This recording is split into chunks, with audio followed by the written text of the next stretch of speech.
So what's up sa mga kahombre ko dyan? Makagago ba sa na naman niya pala to? At syempre mga kahombre ko, alam nyo na, today is the day kung saan atin pong matutunghayan ang the biggest ever sobra mga kahombre ko na nakakasuka na sitwasyon dito sa bansang Sinilangan.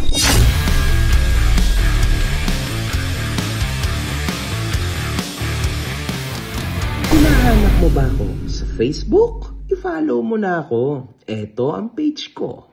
Sa mga hindi nakasubaybay, meron na tayong 6 na content ukol sa DPWH issues. Last video ay tinalakay natin ang pagkadamay ni Arjo Atayde at pagtanggi sa alegasyong kinakasangkutan niya. Huwag po nating kakalimutan mga kahombre ko na normal lang na kapag ikaw ay akusado, automatically bilang tayo'y mga tao, atin po yang itatanggi. At dyan na tayo magkakandaleche-leche kasi ang ending nito walang mangyayari. Kasi usually no, ito po ang nangyayari mga kahombre ko. Kapag ikaw ay marami ng nanakaw, malaki na masyado ang iyong pera, maganda ng iyong buhay, bilyon-bilyon ang nanakaw mo, meron kang pambayad ng napakadaming magagaling, kahit saan mo hugutin, na mga lawyer. At dun pa lang, talong-talo na po ang taong bayan. Mga kahombre ko, bakit ko ba ito sinasabi sa inyo? Pwede ba na once and for all, iisang tabi po natin ang mga kulay na ating sinusuportahan? Mapa-green man yan, pula man yan, blue man yan, puti man yan, pink man yan, yellow. Iisang tabi natin ito mga kahombre ko because ito pong problema na ito ay problema ng mga Pilipino mga kahombre ko. So napakalala po nito. Iisang tabi po natin ang iba't ibang mga issues. Sobra at napakahalaga mga kahombre ko na dito ay may managot, mga kahombre ko. At lagi niyong tatandaan, ililihis nila ang issue, papatahimikin ang issue, pahihinain ang issue, ipapaling sa iba. Please, taong bayan, dyan lang kayo. Tingnan niyong mabuti ha, ang mga kaganapan. Kasi para sa atin to. Matahan nating mabuti kung ano ba talaga mangyayari dito. Sa nangyayaring hearing, malalaman nating isa sa mga DE ng kumwestiyon sa mga diskaya ay si Senator Jinggoy Estrada. You know, if you come here, you have to come here prepared. Yes, You do not come here unprepared. Alam mo na, tatanungin ka eh. Ikaw sikat na contractor, papa-interview ka. Oh, you have to come here prepared. Sa last hearing, nagawang tanungin ni Jinggoy Estrada ang diskaya na kung meron ba daw kasabwat na senador dito. Senator JB Ejercito, the good one. Senator Jinggoy Estrada, the bad one came at 9:09. Sir Diskaya, sa dami-dami mong binanggit na pangalan na kongresista, salang tanong ko, Senador, meron ba? Your Honor, wala po. Sigurado ka? Safe ka na. Sigurado po. You know, I resent that statement, Mr. Chair. I resent that statement. Safe ka na. Okay. Diba? Your Alam mo naman, biro lang naman yun eh. Wala yun. Sa nangyaring hearing sa Kongreso, si Engineer Bryce Hernandez ay nagawang banggitin ang pangalan ni na Senator Jinggoy at Senator Villanueva. Sabi ni Senator Marcoleta kahapon, ligtas ka na. Hindi po ito totoo. Si Senator Jinggoy Ejercito Estrada, Senator Joel Villanueva, Yusek Robert Bernardo, at D. Alcantara. Si Senator Jinggoy po ay nagbaba ng 355 million ngayong 2025 sa mga ilang projects sa Bulacan. This is supposedly the allocation of which political personality? Senator Jinggoy Ejercito Estrada po, Your Honor. Nagbaba po si Senator Jinggoy at ang kanyang SOP dito ay 30% as per our District Engineer Henry Alcantara. I-deliver ito nung lumabas ang mga item na to sa GAA. Mga driver namin sa DPWH Bulacan First ang nag-deliver sa kausap nila. Si Christian Santiago at saka si Andre Balatbat. Galing din ito sa utos ni D. Alcantara. Noong 2023 naman, ay naglabas ng 600 million si Senator Joel Villanueva at ang SOP nito ay 30% din. All in all, with a total of 600 million pesos. Can you state again for the record the total amount and that this is the projects for which particular political personality? 600 million pesos last 2023 from Senator Joel Villanueva. So dito mga kahombre ko, mariin pong itinatanggi ng dalawang senador na sila ay involved dito. Ayun nga lang, no? Madalas sabihin nitong si Mr. Hernandez na siya ay sumusunod lang sa boss niya na si Alcantara. Ngayon mga kahombre ko, dito po medyo nag-aalanganin ang sitwasyon. Ito po yung turning point ng argumento na to. Tinanong po si Alcantara ng mga tao doon, no, sa TRICOM. Now, ano ang naging sagot niya? Okay. General Alcantara. Okay, please proceed. General Alcantara, ano ba yung pagkakaintindi ko kanina? Sinasabi mo na hindi ka nagbibigay kay Senator Joel Villanueva? May sinabi ka ba ganun kanina? Po, wala po akong dinideliver. Yun po kasi ang pagkakasabi ni Kaya Frank. wala kang dinideliver Yes kay po. Senator Jinggoy? Wala po. Your Honor. So tinatanggi mo yun sa dalawa? Yes po, Your So Honor. tama yung pagkakarinig ko kanina na sinabi mo? Yes po, Your Honor. Pero anong connection yun ni Senator Jinggoy Estrada? Wala po, Your Honor. Hindi ko po siya kaibigan o hindi po ako nakakalapit sa kanya, hindi po ako nakapunta po sa kanya. Wala po kayong pagkakaibigan sa mga Estrada? Wala po, Your Honor. Maliban po, ako yung naging empleyado lang po sa Itiol, pero Yun na. trabaho lang po, Your Honor. Trabaho lang po. Sino mga kasama doon? Yung city engineer po, Para malinaw, nag-city engineer po kayo sa Maynila, tama po ba? division chief lang po ako, happy lang po ako, Your Honor. Sino yung city engineer nun? City engineer Roberto Bernardo po. Yan yung undersecretary na binabanggit po ng lahat ng mga tao rito, di ba? Yes, Your Honor. So di ba kayo magkakasama sa isang sindikato? Hindi po, Your Honor. Wala po. Magkasama kayo sa Maynila, magkasama kayo sa DPWH. Tapos tinatanggi mo ngayon wala kayong connection kay Jinggoy Estrada, Senador Jinggoy Estrada. Paano nangyari? Tingin niyo maniniwala yung mga taong bayan? Wala po akong personal na connection po kay Senator Jinggoy, Your Honor. Ibig mo sabihin, nung panahon na yon, sino bang mayor no? Tatay niya, di ba? Yes, Your Honor. Tingin mo naniniwala ka sa mga ganyan mga salita niya? Your Honor, kami pong mga division chief po ay wala po kaming direct access kay Mayor Era po ng mga panahon po niya, Your Honor. Pero malinaw, magkasama kayo ni Engineer Bernardo. Yes, Your Sa Honor. City Hall. Yes, Your Honor. Magkasama din ka sa DPWH. Yes, Your Ni Honor. Undersecretary Bernardo, tama po ba?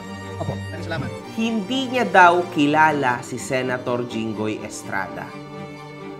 At wala daw siyang kahit kailanman na naging usapan o pakikipag-meet up sa kanya. And syempre, dahil dyan, lalo pong na-trigger itong Bryce Hernandez at inilabas niya Thank you. po. Okay, we can proceed to the next picture, please. Yan po, sabi po nila, hindi po sila magkakilala. Baka naman po fan lang siya. Can we state for the record who the personalities in the picture are? Yung boss ko po, si Boss Henry Alcantara, at saka po si Senador na akala po niya ligtas na siya. For the record, the name of the person and the occasion that we are talking about. I believe, Your Honor, ito po yung birthday sa Soler na ito nga po yung parang sa tent po ng Soler ginawa yung birthday ni Senator Jinggoy Estrada po. Again, to be very clear, who are the personalities? Please state for the record in this picture. Si Boss Henry Alcantara po, at saka po si Senator Jinggoy Estrada po. Thank you. Next picture, please. So again, these are pictures with known personalities during the birthday of Senator Jinggoy Estrada. Is this correct?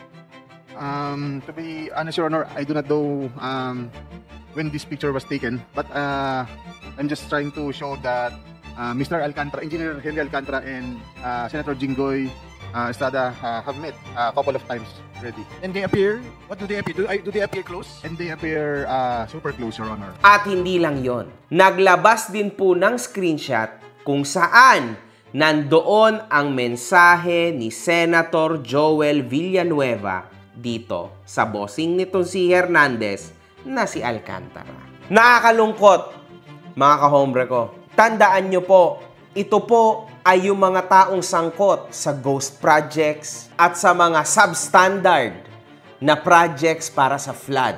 Okay? Dito sa Pilipinas. Na kung saan hanggang ngayon pinagbabayaran to ng mga Pilipino.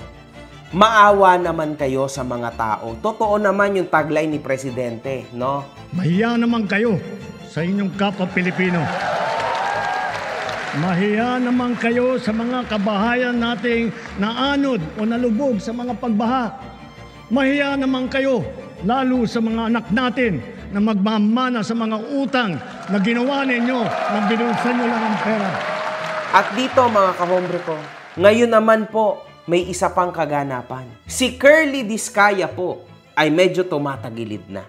hindi daw po siya nagkaroon kahit kailan ng interaction kay Zaldico at kay Martin Romualdez. Kasi marami pong tumatawag sa akin na kung ako po ba daw ay may direktang transaction kay Zaldico at saka kay Speaker, gusto ko pong linawin sa kanila na wala po akong direktang transaction. Hindi po ako nagkaroon ng anumang klaseng transaction sa kanila. Lahat lang po ng mga sinabi ko po para makumpleto po ang aking source statement ay kaya nabanggit po ang mga pangalan na yon dahil yun po ang madalas na sinasabi ng mga kausap ko po ng politiko.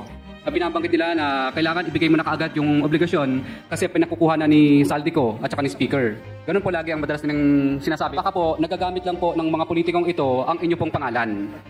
Kumbaga para makakuha o ano po maklaseng bagay. Pero wala po akong direct na unawa or capacity na masabi na talagang kay Speaker po napupunta yon o kay Zaldico. Kundi yun lang po ang mga binabanggit ng mga politikong nakakausap ko. Mga kahombre ko, ganito yan. Somebody in the shadows is moving para lang mamanipula ang sitwasyon na ito. Nagpalit na po ng Senate President at even yung sa Blue Ribbon Committee, hindi na si Mr. Marcoleta. Ang pumalit na ay si Senator Ping Lacson. Dito po mga kahombre ko, lumalabas na si Senator Tito Soto, Martin Romualdez, ay ninong sa kasal nung pinangalanan na congressman na si Atayde.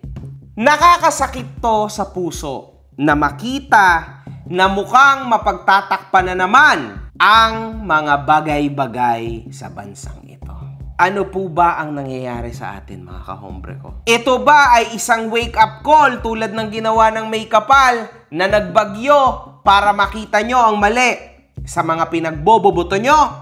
Or ito ay wake-up call para mas maging ob-ob palalo tayo sa susunod na eleksyon at iboto pa rin natin ang mga tiwaling mga tao? Alin po ba dyan mga kahombre ko sa tingin nyo? Kasi ako, partida na, nasa maayos ako na lugar. Pero ako ay natuto na. At sa totoo lang, naaawa ako sa aking mga kapwa Pilipino. Lalong-lalo na sa mga taong araw-araw lumalaban para sa kanilang mga buhay. Pagkain nila, pagkain ng mga anak nila, future ng mga anak nila, pagpapaaral, baon. Guys, kung kayo hindi naaawa sa kapwa nyo, sana maawa naman kayo sa mga sarili nyo. Bumoto naman kayo ng tama, yung hindi po tiwali mga kahombre ko. At ito pa yung pinakamasakit sa lahat. Itong inilabas pa na imahe ni Mr. Hernandez. So what is the context of this picture for the benefit of people that are looking? Can you describe who had taken this picture and kindly explain the context, please? Kung maalala ko po, ako po nagpicture nito. Kasi dyan lang po ako nakakita ng ganyan karaming pera. First time ko po yan. Kaya pinicturean ko, natuwa po ako. Yun po, that's for inaayos po ni boss yan. Mr. Sino yung taong yun na naka-blue? Can you state for the record, sino po yung napicturean na nakatayo sa harap po ng mga pera? Yung half body po, si Boss Henry Alcantara ko po yan. Okay. Kanino binigay ang pera, Mr. Chair? Kanino binigay ang pera niya? Sorry. Sige, pakikwento po muna yung what is the context of this picture? Yan po, ang context po niyan is kung makikita niyo po, magkakahiwalay po yung pera. May mga designated person po na pagbibigyan yan, Your Honor. So, Can he name them kung sino pagbibigyan ng mga perang yan? Ito na nga po yung sinasabi ni boss na sa mga... Alright, next picture please.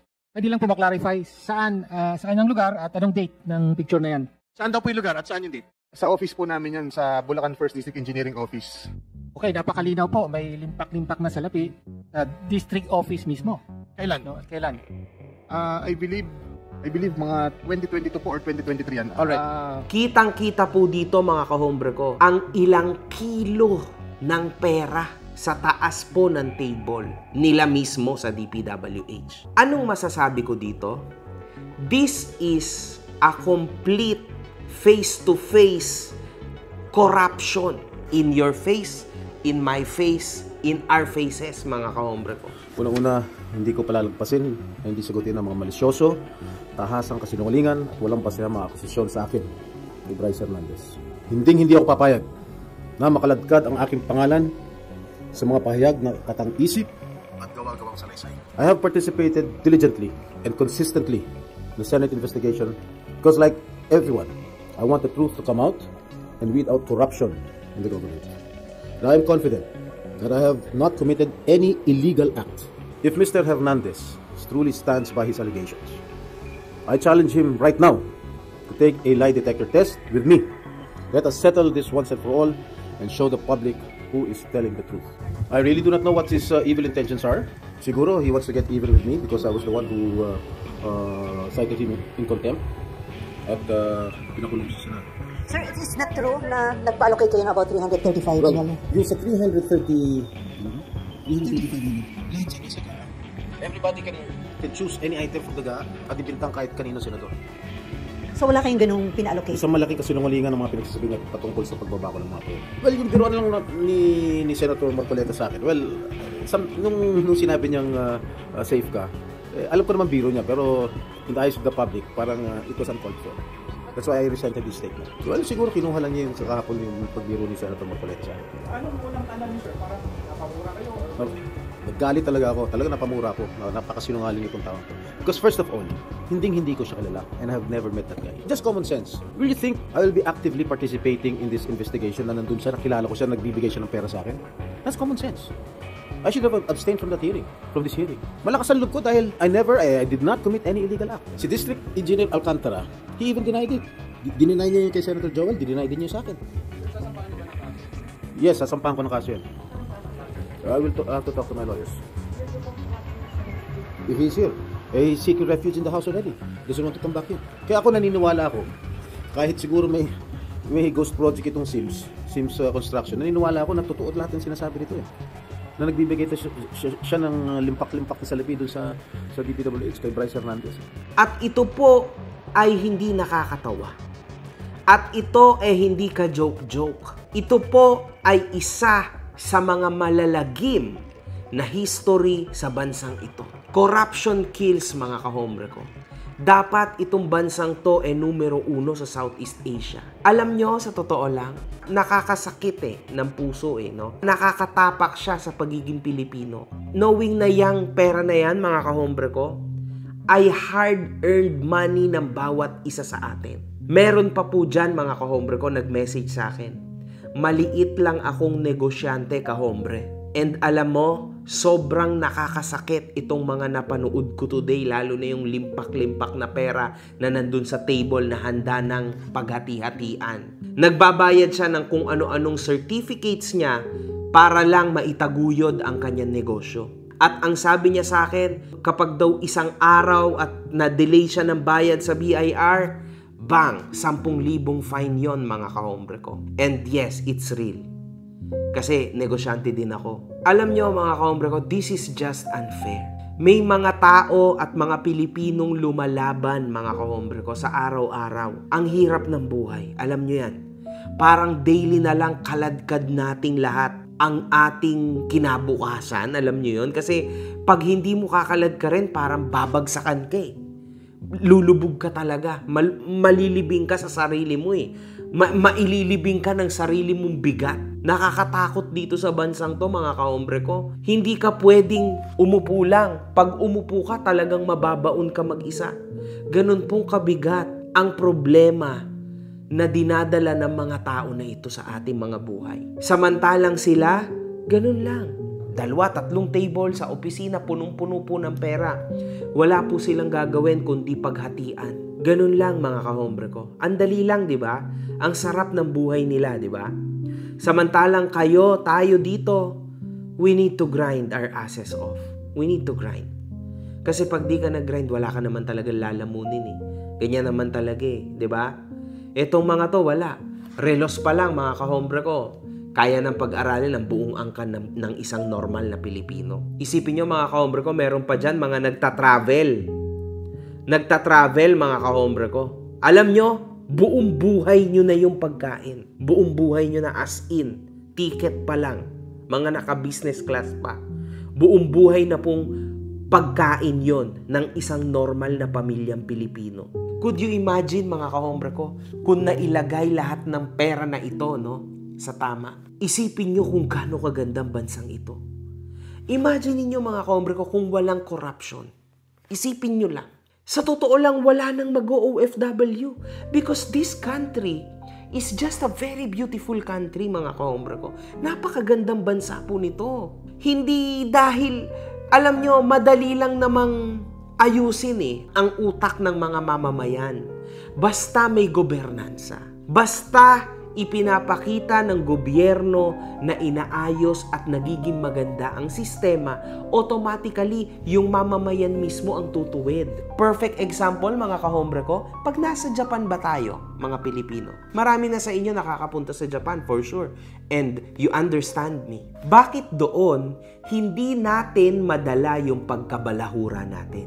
Kasi nakakahiya, di ba? Kasi nakikita nyo na everybody falls in line. Example na lang sa escalator. Nakapila sila lahat, di ba? Wala naman tayong choice, pumipila rin tayo for the sake of it. Di ba? Kasi may sistema So ang Pilipino marunong sumunod sa sistema kung magbibigay ang gobyerno ng sistema na ayos at ipapakita na ayos ang sistema. Hindi pa yun. Basura, mga kahombre ko. Di ba malaking problema yun sa bansang to? Pero bakit pag nasa Japan ng Pilipino, yung basura na pinagkainan niya ng ice cream, ng kahit na ano, binili sa 7-Eleven, Lawson, di ba? Bakit hindi niya yun itinatapon kung saan-saan? Kasi alam niya na may sistema and may proper way. Kaya dadalhin niya yun, kasi walang basurahan sa Japan, you know this. Dadalhin niya yung basura, sa hotel niya yun itatapon. Sa Pilipinas, anong ginagawa ng mga Pilipino? Kain, tapon, kain, tapon. Even yung nagdadrive ng truck, yosi, tapon. Inom, tapon. Di ba? Kasi walang sistema. Walang sistema. Papaano natin irerespeto ang mahal natin na bansa kung yung gobernansa hindi tayo nirerespeto? Parang araw-araw to, mga kahombre ko, na dinuduraan tayo sa pagmumukha natin. Is this okay with you? Tapos tuloy-tuloy ang boto nyo sa mga estupidong mga taong nakaupo sa ating bayan ngayon na nasa gobernansa natin. Tuloy-tuloy lang ang ginagawa natin botohan, di ba? Tuloy-tuloy lang ang pagkatanga ng Pilipino. Bakit ganon? Simpleng sayawan ka, simpleng bigyan ka, iboboto mo na. Tama? Yan yung nakakalungkot na part. Nahirap pa kung tanggapin, mga kahombre ko, no? Kasi may chance talaga. Kung sana lang mabuksan talaga ang utak ng bawat isa sa atin at maisantabi natin ang mga kulay natin sa politika, magiging ayos talaga tayo. Yun lang, mga kahombre ko. I hope na makarating ito sa mga isip nyo at sana naintindihan nyo ang aking panuhan. Wala good fucking vibes. Mga putang ina nyo kayo.